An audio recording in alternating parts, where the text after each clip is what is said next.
Muito bem, pessoal. Hoje, 9 de dezembro de 2022, começam hoje as quartas de final da Copa do Mundo. Quartas de finais da Copa do Mundo, né?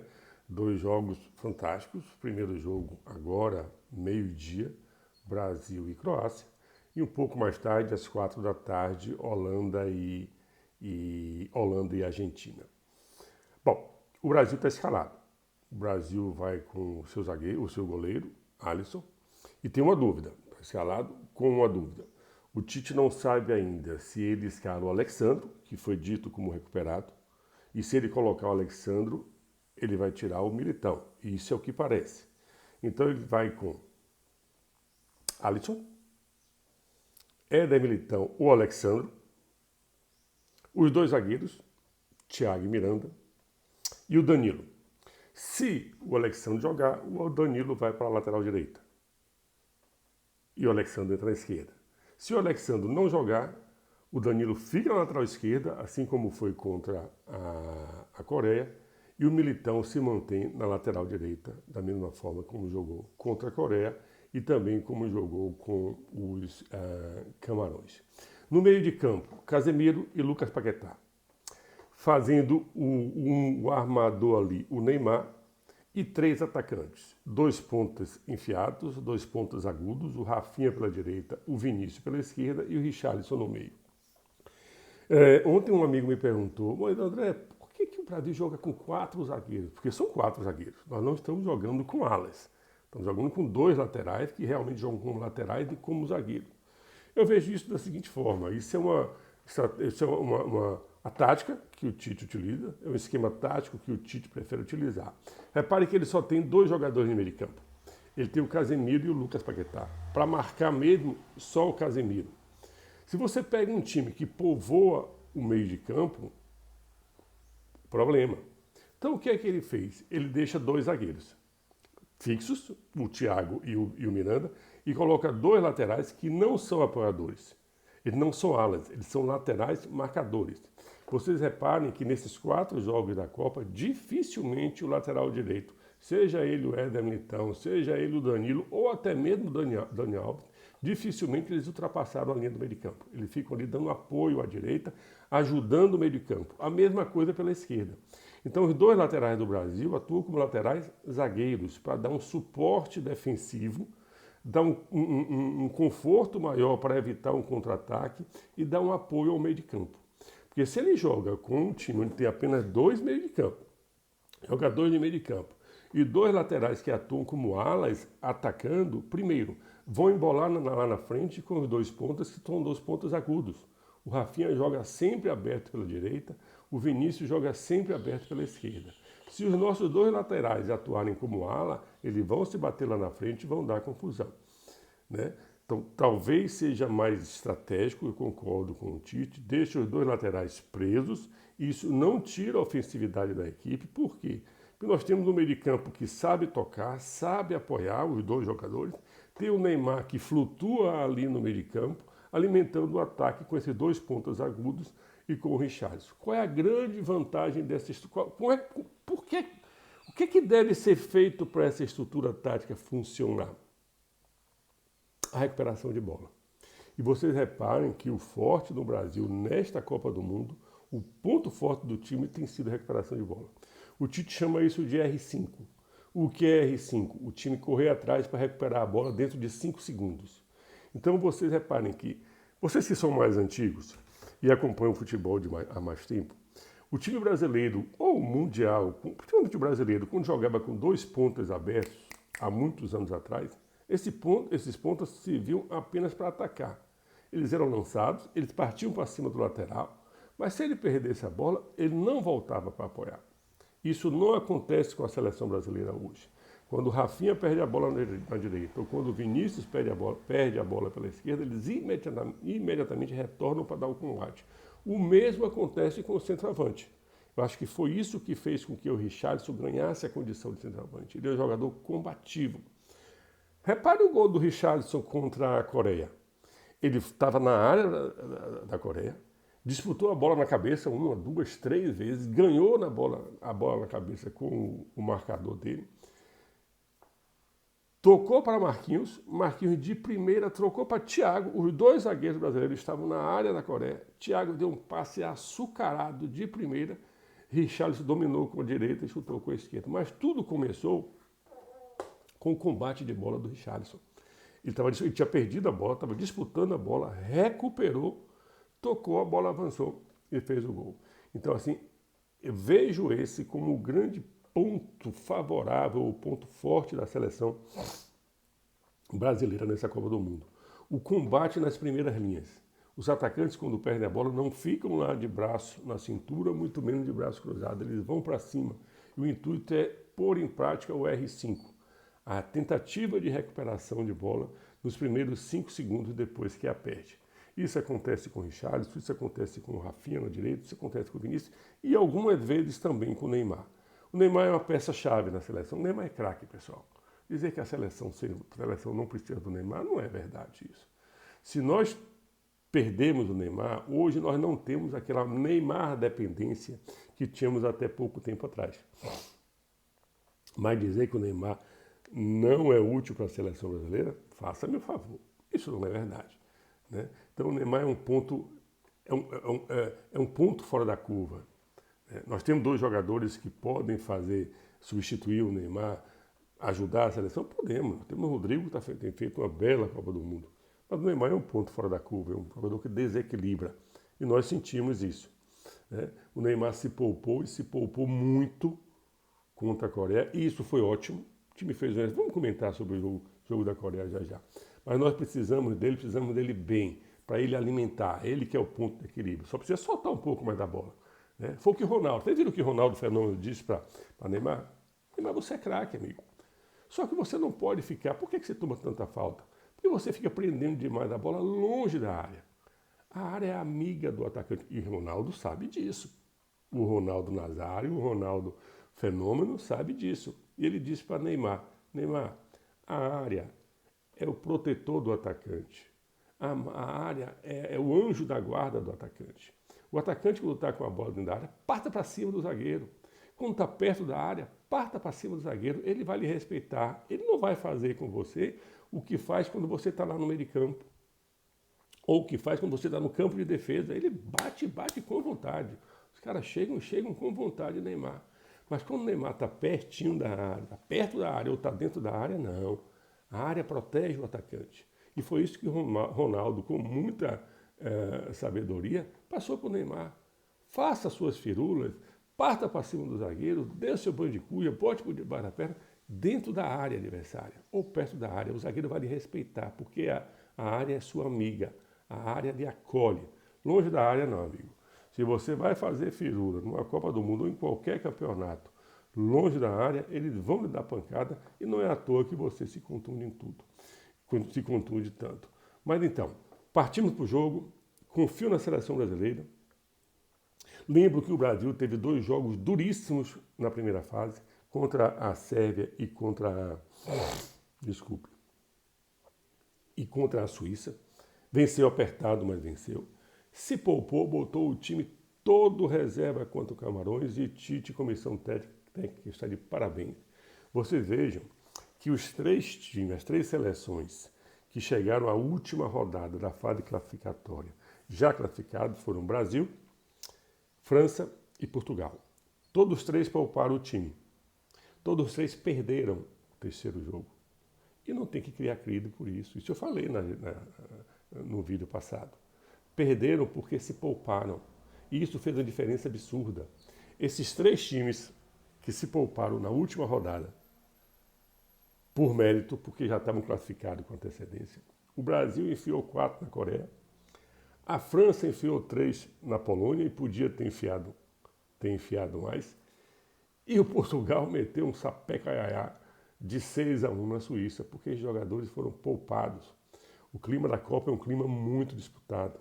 A temperatura é uma temperatura diferente, o ambiente é diferente. Então, esse descanso que foi dado aos jogadores foi fundamental. No jogo de hoje contra a Croácia, provavelmente ainda teremos resultado disso. Por quê? Porque a Croácia ela vem de 3 jogos Ela vem de 4 jogos difíceis. A Croácia começou jogando contra Marrocos, empatou de 0-0. O segundo jogo da Croácia meteu 4-1 no Canadá, Canadá muito fraco. Terceiro jogo da Croácia, um jogaço de bola, eu assisti. Croácia e Bélgica, Croácia tocando a bola, um time muito técnico, vou falar sobre isso. Empatou de 0-0. O quarto jogo da Croácia, a Croácia suou sangue e empatou com o Japão de 1-1. Jogo extremamente desgastante. Foi para os pênaltis.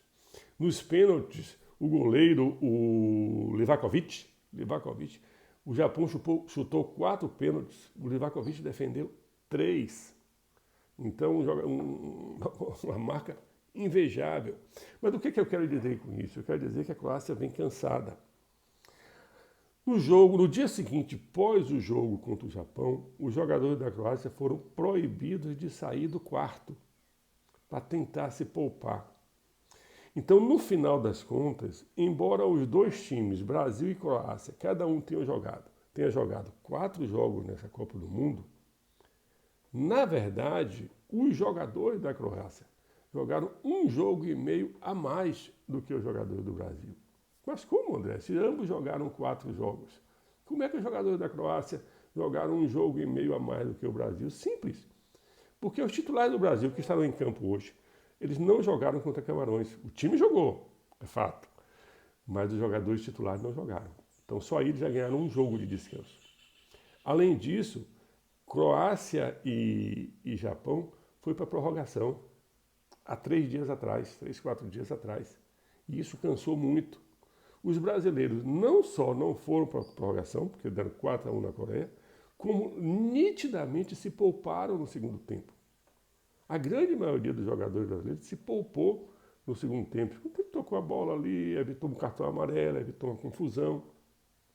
O do Brasil jogou menos, foi no primeiro tempo. Então o Brasil está descansado comparado com a Croácia e eu vejo isso como uma vantagem. Vamos ver se isso vai se refletir em campo. O time da Croácia é um time bom, é um time que sabe tocar a bola, toca muito bem a bola. O jogo contra a Bélgica me deixou muito preocupado. Já contra o Japão, eu achei que eles não tiveram esse desempenho. Como que vai ser hoje? Eu não sei. Mas lembremos que a Croácia é a atual vice-campeã mundial. Ela foi a vice-campeã na Copa da Rússia em 2018. É um time muito bom. É um time que tem o Modric, tem muita técnica, toca muita bola. Dificilmente eles erram um passe. Foi isso que eu vi contra o Canadá. Foi isso que eu vi contra Marrocos. E foi isso que eu vi principalmente contra a Bélgica.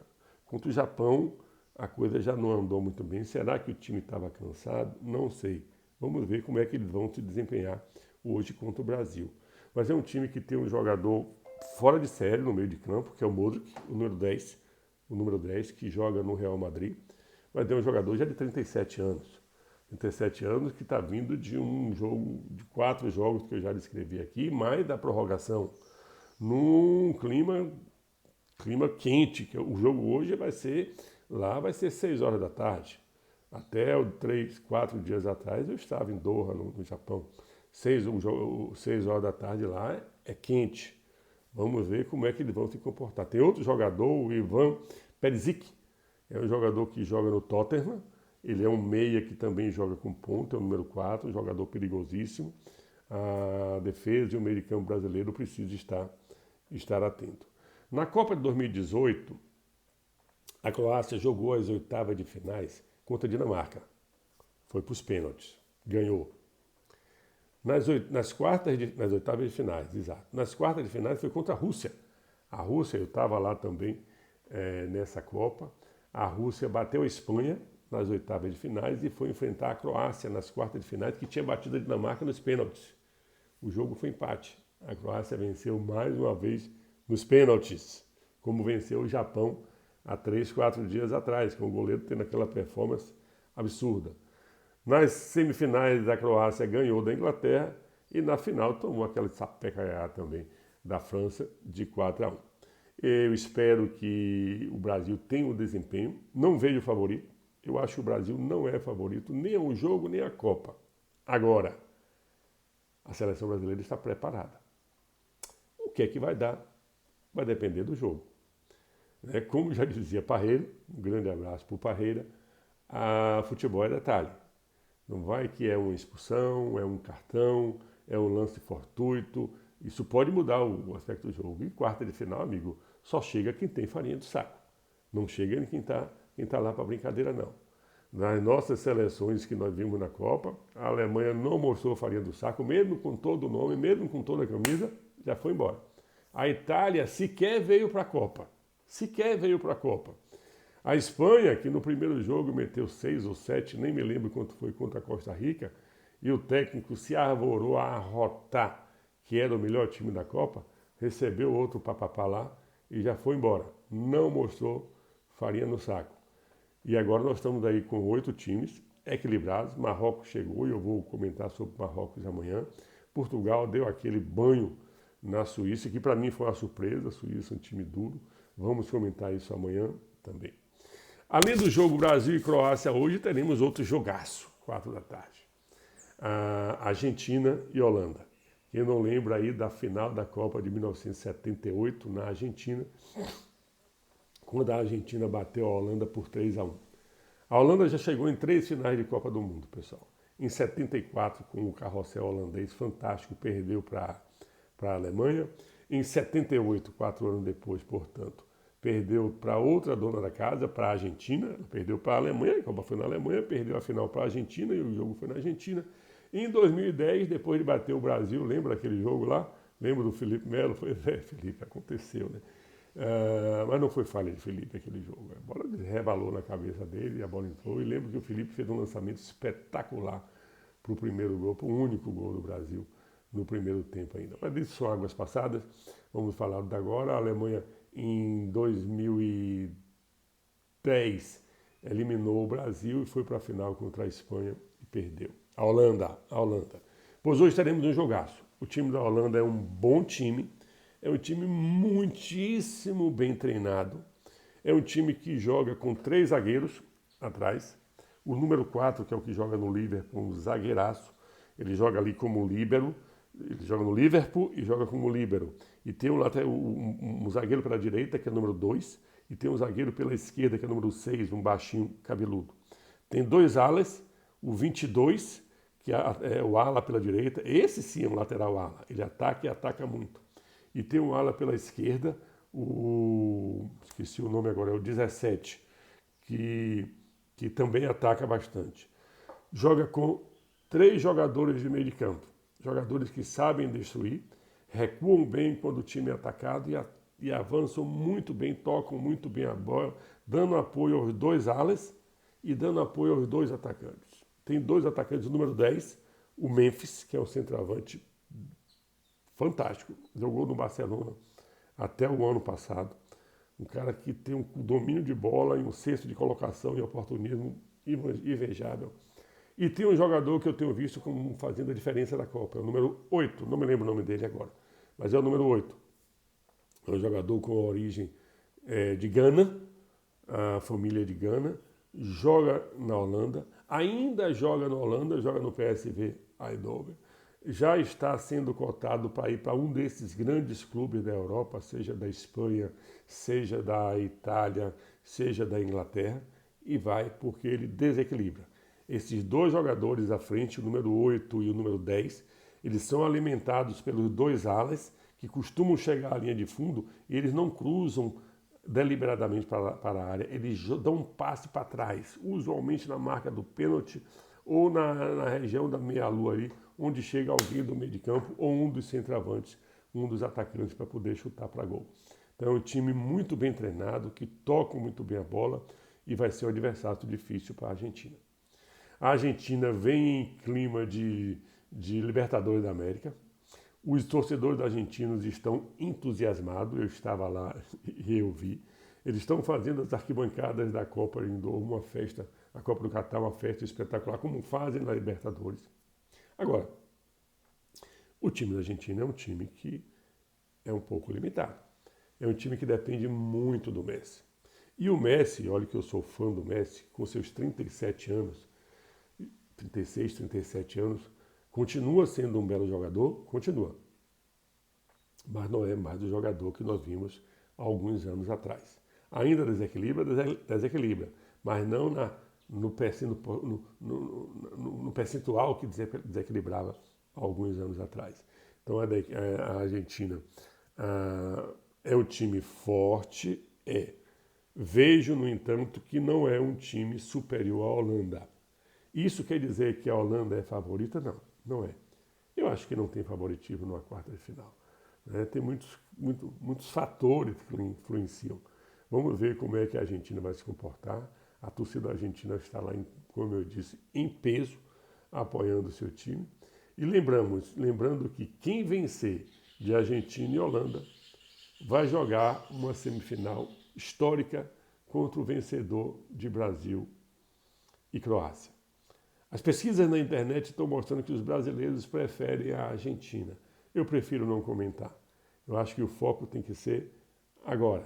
Primeiro temos que vencer a Croácia. Vencendo a Croácia, depois a gente vai ver o que é que vai acontecer nesta Copa do Mundo do Catar 2022. Por hoje era isso, meu amigo. Vamos nos preparar para assistir o jogo Brasil-Croácia. Depois assistir Argentina, Alemanha, foi embora, foi para casa. Argentina e Holanda.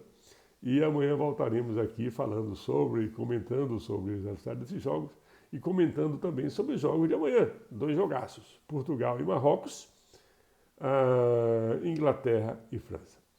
Um grande abraço a todos, um beijo no coração e até mais.